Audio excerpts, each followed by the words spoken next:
Hello guys, and welcome to another tutorial. So today I'll be taking a look at some of the reasons why I feel like you might need to wait before you actually upgrade to Windows 11. Please don't forget to subscribe. Let's get started. First on top of the list is the default settings. So if you go to Windows icon, you right click on Windows icon and go to settings and then apps and then default apps. So if you wanted to make Chrome as our default browser or Mozilla as our default browser, so what we'll have to do is to go down the list one by one and change all these files individually, and that's the only way we can make Chrome be our default browser.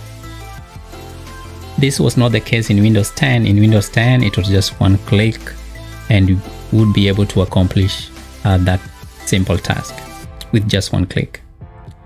It is really time consuming to go through all the listed items and change them one by one or individually. There's no better explanation, but all I know that Internet Explorer was once a very popular browser and it was edged out by Chrome and Mozilla. The second point is the issue with the taskbar. It is undeniable that the taskbar in Windows 11 has a modern look, but it is missing a lot of features that were present in Windows 10. First, you can't resize or move the taskbar as we used to do in Windows 10. The taskbar is cam-centered. You won't be able to put it on top of the screen. The only way you can do that is through the registry.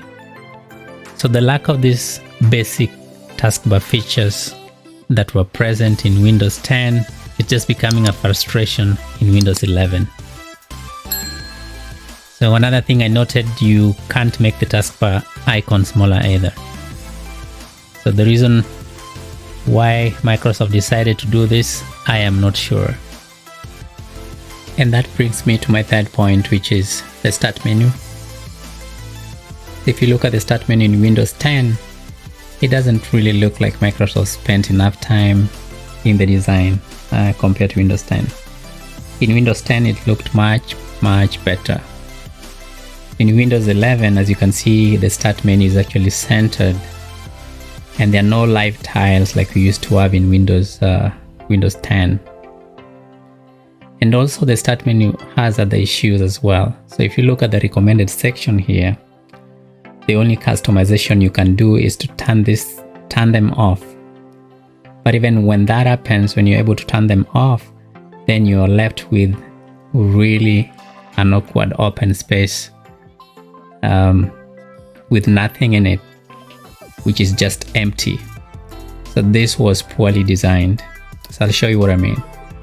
If you right click on the Windows icon, go to settings and go to personalization, go to start, and let's turn the recent added apps off and also turn this one off.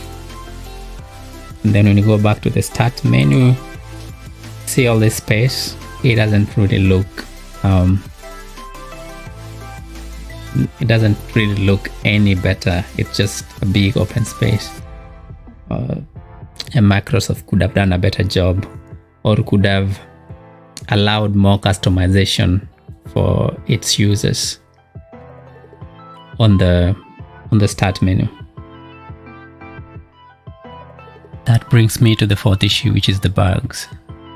Since the launch of Microsoft 11, a lot of bugs have been reported, and Microsoft has been working diligently to try and get the issues resolved. So as you can see, this is just a list of bugs that have been resolved in the last 30 days. But we all know that Windows 8, Vista, and Windows 10 are also riddled with a lot of bugs, and Windows 11 has not been spared. One of the biggest print related issues in Windows 11 is the print nightmare vulnerability. This issue was present in Windows 10 and it carried over in Windows 11. But I think from the latest updates, Microsoft said that this issue has been fixed. It is reportedly fixed. So if you're somebody that doesn't want to deal with a lot of bugs, right now, this is one of the reasons why I would actually wait. Credit to Microsoft, they're working diligently to get all these issues taken care of. So this would be some of the reasons why I would take my time and wait until Windows 11 is rolled out to everybody. That brings me to the system's requirements. So Microsoft has provided minimum system requirements for installing our Windows 11 on your laptop or your PC. So if your device does not meet those requirements, then you won't be able to install or upgrade to Windows 11 on your device. And you might want to consider purchasing a new laptop or a new PC. So the requirements that I'm talking about are actually right here. These are the requirements that Microsoft has provided. You can see the processor, the RAM, the storage, and system firmware. So it's just my opinion. I think most PCs won't be able to meet these system requirements. And if that happens, then the only other best option you have is to buy a new laptop or a new PC. But there's something called the PC Health Check application. This is very useful. So once you install it or click on it, it will be able to determine whether your PC meets the system requirements. So if you're running Windows 10, you can click on this health check, and then it will check whether your PC meets the requirements. And if it does, then you will be able to install. If your PC does not, then you won't be able to install, and in that case you'll have to get a new PC or a new laptop. So please, I would recommend running the PC health check first before you attempt installing or upgrading to Windows 11.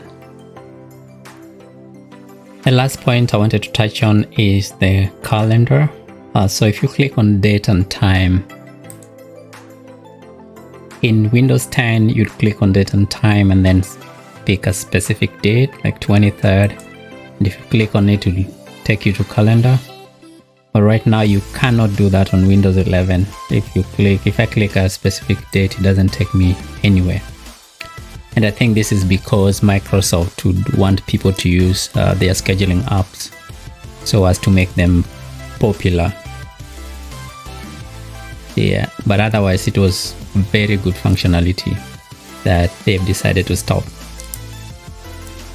Alright guys, thank you so much for watching. If you like this video, please give it a thumbs up, and also don't forget to subscribe. I really appreciate your help in subscribing.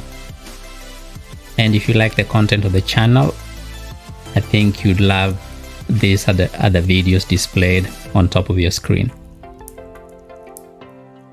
Alright, see you in the next video. Thank you.